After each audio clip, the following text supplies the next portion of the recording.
Hello my charmed ones, and welcome back to my channel for another video. Today's video is very special because I am doing a training for you today on personality types. If you remember, last month I polled my audience with a bunch of different topics for potential trainings, and because so many of you liked all of the topics, essentially, I promised you guys that I would go ahead and create these trainings for you on each of the topics.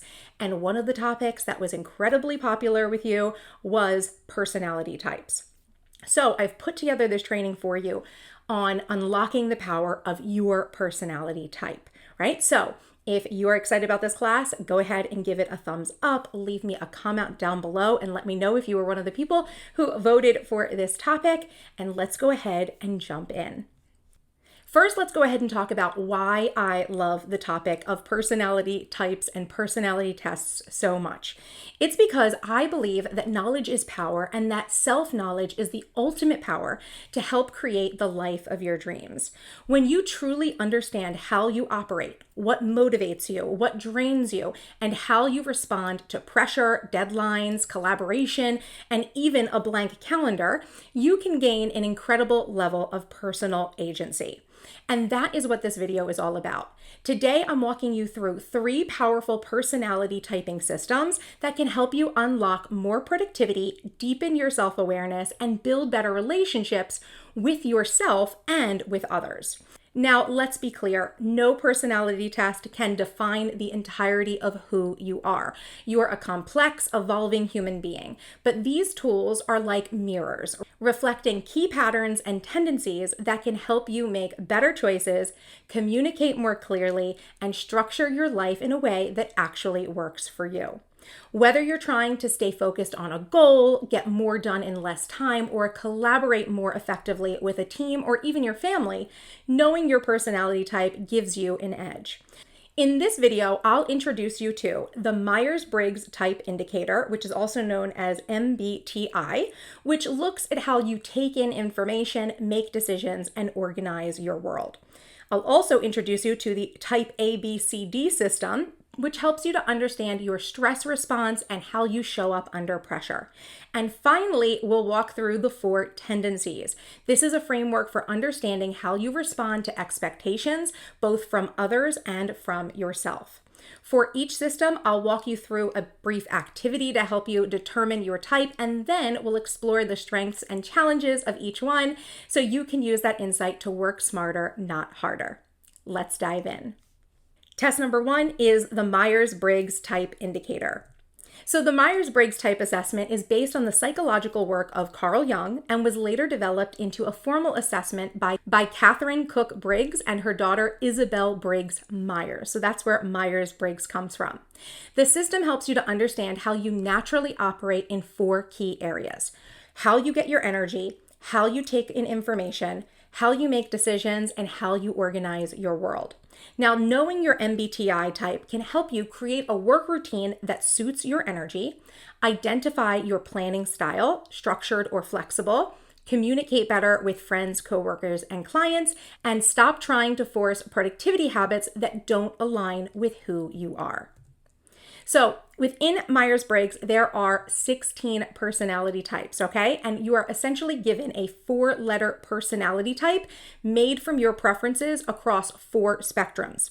The first is E or I, so extroversion versus introversion. That's the first letter in your personality type. The second is S or N, which stands for sensing versus intuition. T or F is the next letter, thinking versus feeling, and J or P is the final letter, judging versus perceiving. So altogether, there are 16 possible combinations, and while we're not going to be able to go into each of them individually today, I'll help you figure out what your dominant tendencies are so that you can start using the insights right away. So let's go ahead and jump in to the self-assessment, okay? So let's figure out your type here. And for each pair below, I want you to choose the option that feels more like you, even if you don't feel like it's 100% perfect. And this is just going to be the first part of this assessment. I've got a few other slides for you that should help you understand strengths and weaknesses and how you might be behaving so that you can really zero in on which of the letters you believe you are. So the first combo is E versus I. Where do you get your energy from? E means that you feel energized by being around others, talking things out loud, and in group settings. I means that you recharge best alone, you think before you speak, and you prefer deeper one-on-one conversations. So where do you feel like you get your energy? Are you extroverted or introverted? And that has nothing to do with your personality in terms of being like outgoing. You can still be an outgoing introvert, right? So don't let that confuse you. We're really just talking about if you get energized being around people and you like to be in big group settings and you like to go out and mingle with people, or if you're someone who likes to really spend time alone or just in like a one-to-one situation. The next letter is S versus N. How do you take in information? So S means that you notice facts, details, and what's happening right now. So you're actually looking at what is going on in the world around you based on your senses.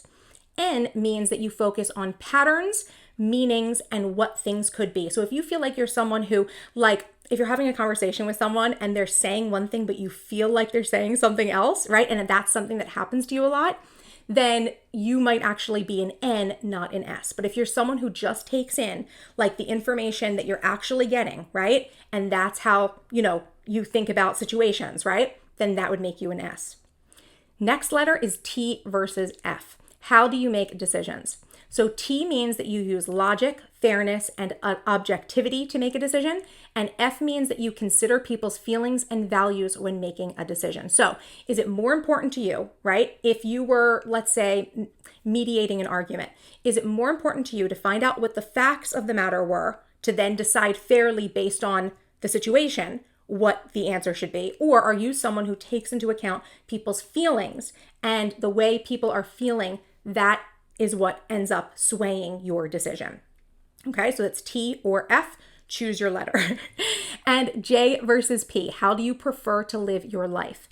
A J likes structured to-do lists and making plans, and a P likes flexibility, spontaneity, and keeping options open. Again, for all of these, I'm sure there are certain situations where you do every single one of these, right? It's not about being 100%. It's about feeling what your dominant is. Oftentimes, something I think about is that when I'm answering these questions, it's like, what would my mind first go to? What do I want to know about first, right? Even if I might then use, the other function here, right? If I might use the other function to actually help me make a decision or to get energy or to take in information, etc. Where does my mind go to first, right? And that is likely what the letter and the function is that you actually embody. Okay, so hopefully you've been able to write down which of these from each of the pairs. So you should have 4 letters perhaps in front of you. Now let's talk about the strengths and challenges. So here you're going to be able to learn a little bit more about them. And if, your strengths don't align with what you wrote down, then maybe you're actually, at the different letter and vice versa with the challenges. Okay, so for the E, the extroverts, the strengths are energetic, they're outgoing, and they're collaborative. Their weaknesses are that they overcommit, they avoid reflection, and they may dominate conversations. Okay? Introverts, their strengths are they're thoughtful, focused, and self-aware. Their weaknesses is that they sometimes withdraw. They may struggle with initiating action or, communication, and they often overthink. Okay? So which of those sounds more like you, and is it what you wrote down from the earlier assessment? Next is sensing versus intuition. So sensing, their strengths are they're practical, detail-oriented, and reliable. Their weaknesses are that they often overlook the big picture and they're resistant to change, okay? Compare that to the intuitives, the N, which those individuals, their strengths are that they are visionary, idea-driven, and pattern seekers. Their weaknesses are that they can miss details and get lost in possibilities, again, because they are kind of looking at things below the surface instead of what actually has been given to them. T versus F. The strengths for the T, thinking. They are logical, objective, clear-headed. Their weaknesses, they may dismiss emotions and they may be blunt in conversations and communication. F for feeling. Their strengths are empathetic, values-driven, and harmony-focused. And their weaknesses are that they struggle with boundaries and avoid conflicts. Now, J versus P, judging versus perceiving. The judging, J function. Their strengths are that they're organized, structured, and dependable. Their weaknesses are that they're rigid, they resist change, and they're uncomfortable with ambiguity. P, perceiving. Their strengths are they're adaptable, flexible, and spontaneous. Their weaknesses are that they procrastinate, they struggle with planning, and with their follow-through. Okay, so looking at those, which one do you think sounds more like you? And again, is it what you wrote down in the earlier part of the assessment? Let's move on to the next slide, which is all about the behaviors between the two. So E versus I, to determine if you are an extrovert or an introvert. An extrovert means that you prefer to talk through problems with others, whereas the introvert would prefer to think things through before taking any action, or even talking to someone else about it. They want to think about what their position is before they talk to others. The extrovert, they will feel energized after social groups and in social events and group calls. An introvert needs a little bit of time alone to recharge and, decompress after they've socialized. Extrovert, you enjoy multitasking and you thrive in busy environments. Introvert, you prefer quiet, focus, and working solo, okay? So that will hopefully help you determine if you are an E versus an I. Now, S versus N. Sensing. You remember specific facts and details easily versus intuitives. You see patterns and big picture ideas quickly. S, sensing. You trust what you can see, hear, touch, and verify. Intuition, you're drawn to abstract concepts and theories. Sensing, you like practical steps and real-world situations versus the intuitives that you may imagine future possibilities and what ifs, okay? S versus N. Hopefully that helps clarify for you a little more based on behaviors. T versus F, thinking. You focus on logic and fairness when making decisions versus the F, who will consider how decisions affect others emotionally. T, you enjoy debates and see them as a way to clarify ideas versus the F, who tries to avoid conflict and aim for harmony. T, you value competence and efficiency versus an F, who will value empathy and connection. Okay, so hopefully that gives you T versus F. And then finally, J versus P, judging versus perceiving. So J, you like plans, lists, and clear deadlines versus P, you prefer to keep things open and go with the flow. J, you plan vacations with itineraries, and P, you'd rather see where the day takes you, right? J, you feel uncomfortable when things are left unresolved, and P, you're okay pivoting and adapting last minute.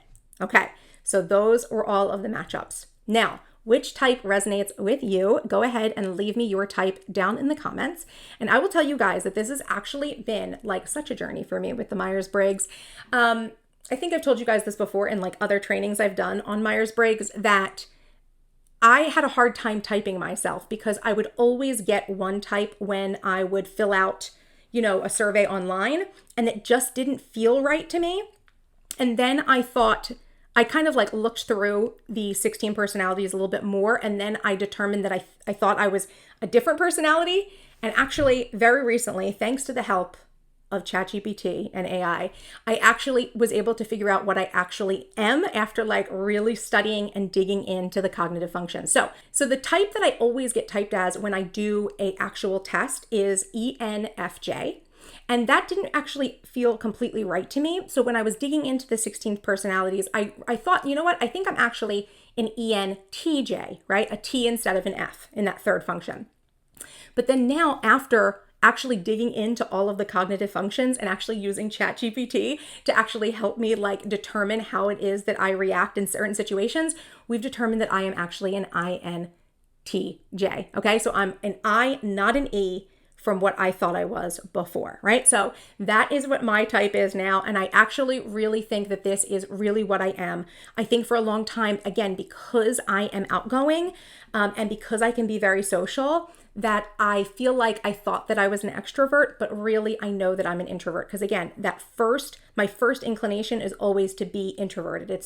For me to like think things through first before I bring it to other people, even though I know how important it is to talk to others. And the reason I feel like, it's really hard for me to type myself is because I'm someone who, my friends, my family, people that I work with, any of the sisters in my mastermind know that I have a really high EQ. Like my emotional quotient is very high, which means I'm very aware of other people's feelings. And so I have just thought because I was so good with feelings that I must have been an F, right?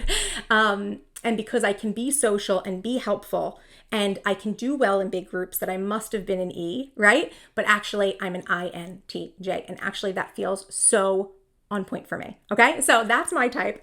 Let me know what your type is, or any insights that you've learned so far going through the Myers-Briggs. Okay. Now we're going to go ahead and switch gears into the next personality test, the ABCD personality types. So this personality model was introduced in the 1950s by two cardiologists, Dr. Meyer-Friedman and Dr. Ray Rosenman, who noticed that certain behavior patterns, especially those associated with stress, were linked to heart health. So over time, the model expanded to include 4 general personality types, each with its own approach to work, stress, motivation, and relationships. It's important to note that you may not fit 100% into just one category. You might identify strongly with one and then see yourself as a blend. The goal is to recognize your dominant stress style and your productivity pattern. So this test is going to help you understand which type you naturally lean towards, and that can help you manage your stress more effectively. It can help you to choose the right productivity tools or planning systems, and it can help you know what kind of support you need to stay motivated. Most importantly, it helps you give yourself permission to stop trying to work like someone else and start building habits and routines that actually match your nervous system. Okay, so let's go ahead and do the self-assessment here. You're going to ask yourself the following questions, and whichever description feels most true to you, that is likely your type. So question number 1 here is, when you're working towards a goal, are you competitive, impatient, and driven to win? That makes you type A. Or are you laid back, creative, and go with the flow? That makes you type B. Are you detailed, focused, logical, but often internalizing your stress? That's a type C. Or are you cautious, anxious, and highly sensitive to what others think? That makes you a type D. Okay, so which of those sounds the most like you? Go ahead, write down, record your letter.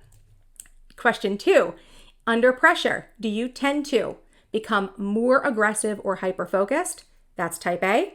Stay relaxed or avoid the pressure altogether? That's type B. Bottle up emotions and overanalyze things? That's type C.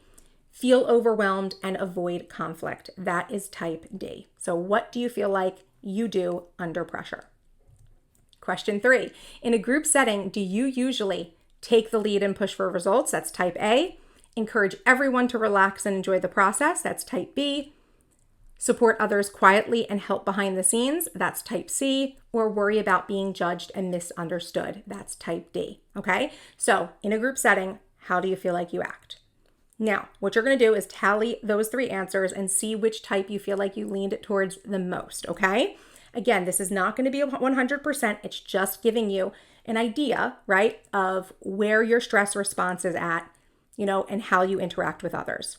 So let's go through now the strengths and challenges of each of the 4 types so you can see if what you've tallied so far lines up with a little bit more of your specifics, okay? So type A is the achiever.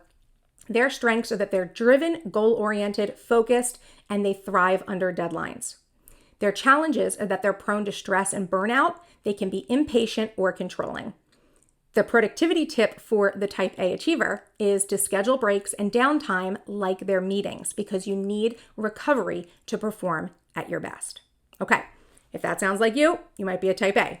Type B is the relaxed creative. Their strengths are that they're calm, flexible, optimistic, and creative problem solvers. Their challenges are that they may procrastinate, lack urgency, or follow through. And the productivity tip for type B is to use timers, deadlines, or co-working sessions to add gentle structures without killing your flow. Okay, so if that's you are a type B. Type C is the analytical supporter. Their strengths are that they're detail-oriented, dependable, logical, and thoughtful. Their challenges are that they suppress their emotions, they may avoid expressing their needs, and they're overthinkers. The productivity tip for the type C is to build emotional check-ins into your routines and create space for expressing how you feel, not just what you think, okay? Because if you're holding things inside, your emotions inside, that's not going to help you be productive. It's going to cause like an explosion later on, right? Which maybe is something that you feel like happens to you often if you are a type C.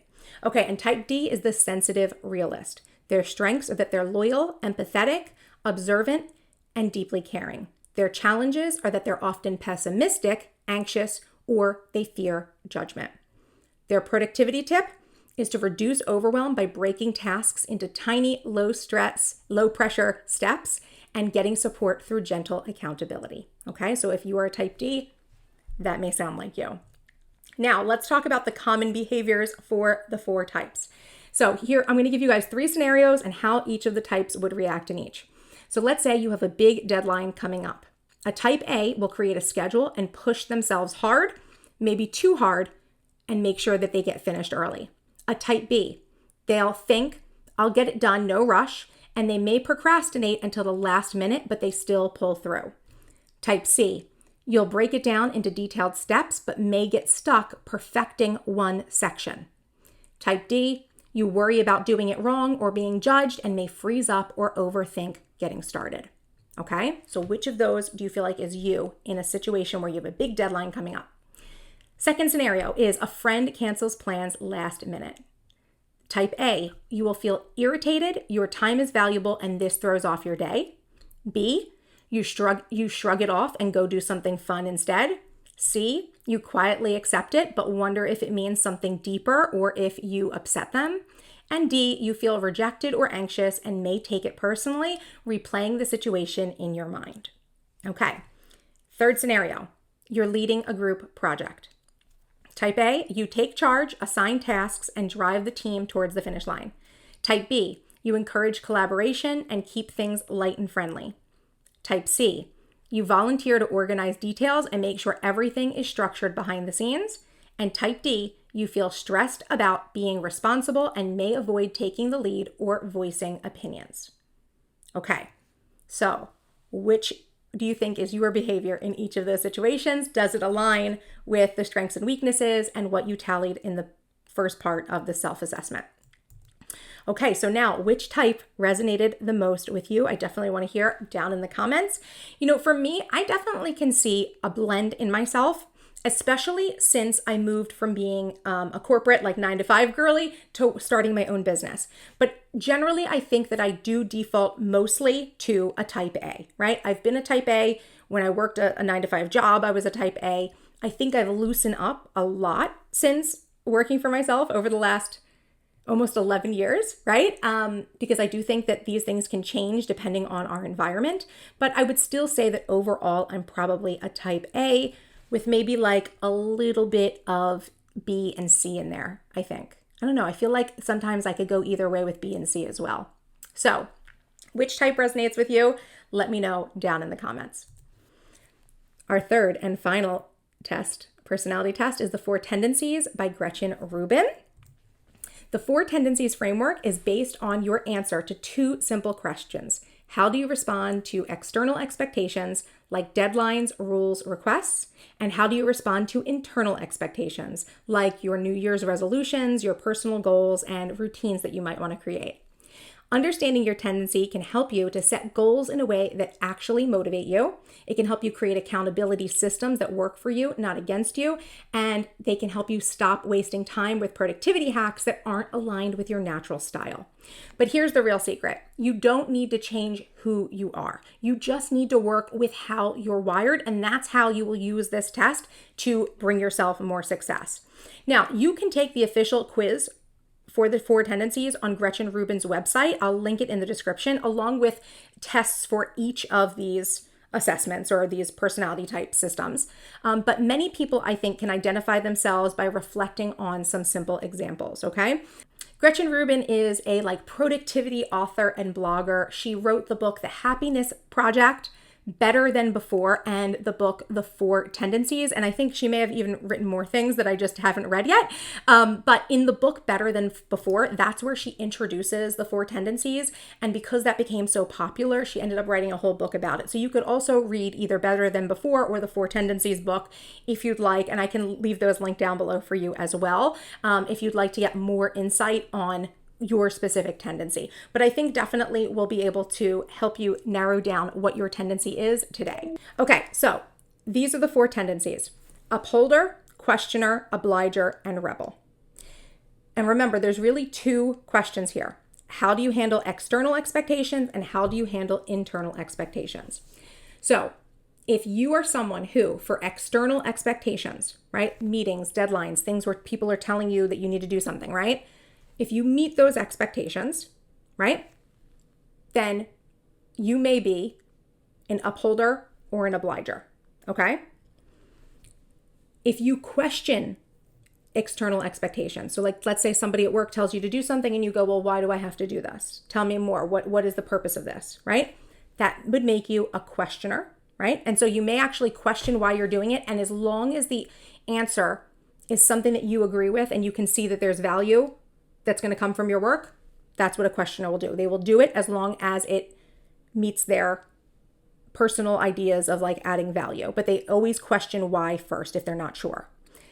This doesn't mean that they always have to question why. If they already know the value, they don't need to question it, but they're people who like to question where they're putting their time and effort into before they do it. And then if your reaction to external expectations is that you resist them, you don't want people to be giving you external expectations, then you may be a rebel.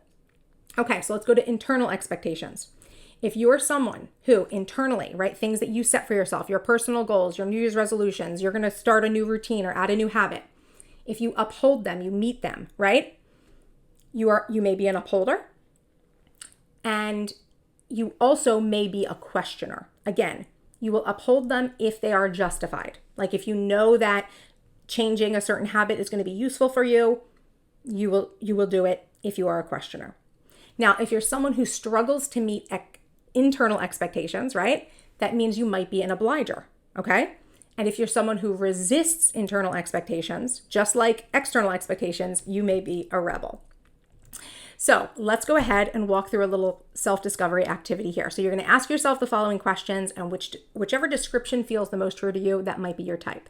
So I want you to ask yourself, do I follow through more consistently when someone else is counting on me than when it's just for myself? If the answer is a clear yes, you may be an obliger. Do I resist doing something even if I want to do it just because someone told me to? Right? If you resist things because other people put an expectation on you, even if it was something you were going to do or you wanted to do, then you may be a rebel. Next question is, do I love having structure and checking things off a list, whether or not anyone else cares? If you said yes to that, you might be an upholder. And finally, do I need to research or understand why I'm doing something before I commit to it? If you say yes, you might be a questioner. Okay, so now let's go through the strengths and challenges for each type. For the upholder, their strengths are that they're self-motivated, reliable, and they thrive on structure that they can create for themselves. Their challenges are that they can be rigid, they struggle with unexpected changes, right? Because they don't like the plan being changed, right? Questioner, their strengths are that they're logical, independent, and they are efficient. Their challenges are that they're prone to overthinking or like analysis paralysis, okay? Strengths of the obliger, they're dependable, they're a team player, they're responsive to accountability, but their challenges are that they may neglect personal goals without some form of external pressure. The rebel, their strengths are that they're independent, creative, and they value authenticity, but their challenges are that they resist structure and may self-sabotage under pressure. Okay, so which one of those sounds like your strengths and weaknesses? And now let's go ahead and look through the common behaviors. I'm going to give you guys 3 scenarios again here, and I'm going to tell you what each type would do in that scenario. So if the scenario is that you set a goal to wake up early every day at like a certain time, an upholder will follow the plan because it's important to you and it was on your schedule. A questioner, you'll do it if you understand the benefit, like, right? So does this improve my focus? Am I going to be able to do something else that I want to do with the extra time in the morning, right? If the answer is yes, you will do it. The obliger, you struggle to follow through unless someone is checking in with you or you're part of some sort of like accountability group. So if no one's watching you, you won't be able to follow through. But if people are watching you, you're more likely to follow through. And the rebel, you feel resistance the moment it feels like a rule, even if it's an outcome that you want. So you just feel resistance. Like you're like, oh, I hate that I even have to change my habit, right? I hate that this is something that I need to do, right? You feel resistance to it. Next scenario, your boss gives you a new weekly routine. An upholder will adapt quickly and stick to the new routine because it's now part of their job. A questioner, you'll ask questions first, right? Why are we doing it this way? Like, what's the evidence? What's the reason behind this new routine? You need to know that first. The obliger, you'll do it if your boss or team is counting on you, right? If they're watching, you know they're watching, you will do it. And the rebel, you instinctively want to do it your own way, not how someone else told you to do it. Okay, so you'll put up resistance that way. Third scenario, you want to start a daily workout habit. An upholder will create a plan and stick to it because you committed it to yourself. The questioner, you'll research different workout styles and track your data because you need to know that what you're putting effort into is giving you some important results. The obliger, you'll sign up for a class or find a buddy that you can work out with, right? So that you will actually show up, right? Because if not, if no one's watching, you won't be able to stick to the new routine and the new workout habit. And finally, the rebel. You might reject the plan and instead ask, what do I feel like doing today? Instead, and you may skip your workout habit altogether. Okay, so those are the common behaviors for the 4 types in these 3 scenarios. So which one sounds like you? Is it the same from your strengths and weaknesses? Is it the same from when you were looking at the internal and external and the examples I gave in the beginning part of the assessment? So which type resonates with you? I definitely want to hear about it in the comments. Now, I know that this is going to be a really surprising thing for many people because a lot of times people think that my tendency is an upholder, right? Because I am a productivity coach, right? I'm like a productivity guru, as we say, right? And I am really interested in productivity and planning, and I have all of these routines, right? But actually, I'm not an upholder. I'm actually a rebel, right? I actually face a lot of resistance to internal and external expectations when it comes to me actually taking action on things, putting in new routines and things like that. I feel a lot of resistance, and I have to make sure that I don't make it feel like some rule, and I have to feel like it's not something that's coming from other people. Like I'm the queen of asking, like when people are saying, like setting goals, let's say, and they're like, I'm going to set a goal to have a new morning routine. I'm the queen of being like, well, why? Like, why does anyone need that? You know what I mean? And not in the questioner way of like trying to understand, but it's like, why are you doing this? Are you doing it because other people told you to do that? Because if so, you don't need to be doing what other people are telling you, right? So I'm very like rebellious in that way. Now, the good news about this is that if you're someone who's been following me and you're like, oh, you thought maybe I'd be an upholder, right? Because you think that that's how I am. The good news is that I am probably one of the most difficult productivity personality tendencies, being a rebel, right? But even I have found ways to get myself to do the things that I know I need to do, right? It's a lot of mindset things for me and a lot of reframing things for me. But when I'm able to do that, when I'm able to get myself in alignment with it, I am someone who looks way more like an upholder. So don't feel like any of these tendencies are good or bad. All of them can actually find ways and use strategies to basically make yourself look like the upholder who seems to always be like the perfect pinnacle of productivity, right? Perfect pinnacle of productivity, right? PPP. I love an alliteration. But yeah, I just want to make sure you guys understand that there's no good or better or best or worst, right, with this. It's just how are you? Like, which one are you? And there are ways for you to actually turn yourself into a more productive version of yourself when you actually know what your tendency is, okay?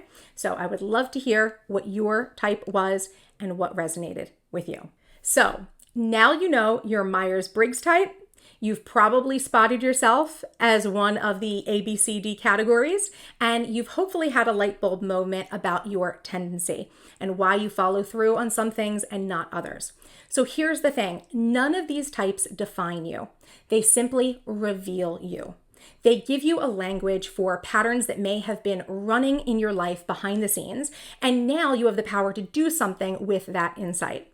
Because here's what I believe with my whole heart. The more you know yourself, the more powerful you become. And the more you implement what you learn about yourself, the more productive you get. The more aligned your life becomes and the greater success you can reach. This is why I'm so passionate about self-discovery and personal development. They're not just buzzwords, they're tools to help you build a life you actually love living.